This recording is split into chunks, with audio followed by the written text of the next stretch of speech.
Mafia Productions.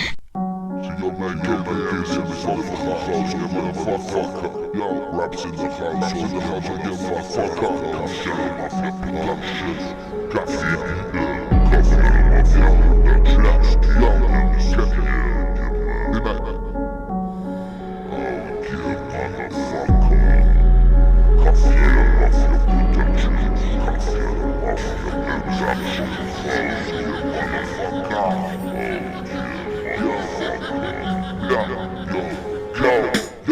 Estoy buscando mi momento de paz. Hoy más que nunca ya me siento capaz. Paso la vida en un momento fugaz. Tira a la esquina, deje de respirar. Un cuerpo inerte, el alma empieza a elevar, dejando atrás la morada terrenal. No veo escaleras ni una luz celestial, solo vacío, pura oscuridad. Siniestras voces, una sombra espectral. Desciendo hacia el infierno, es la hora fatal. Voy en caída hacia un abismo brutal. Me hundo en manos de la profundidad. Abandonado, camino al más allá.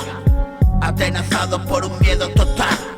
Se acabó el tiempo y esta es mi verdad. Desde tan lejos imposible escuchar. Lejanos ecos que junto a mi cuerpo pasan.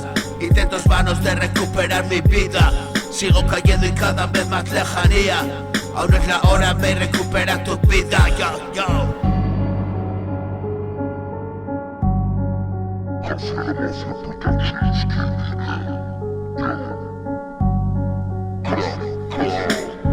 Una voz me susurra y me devuelve a la salida. Abro los ojos tumbado en una camilla. 1000 monitores y en el brazo una vía.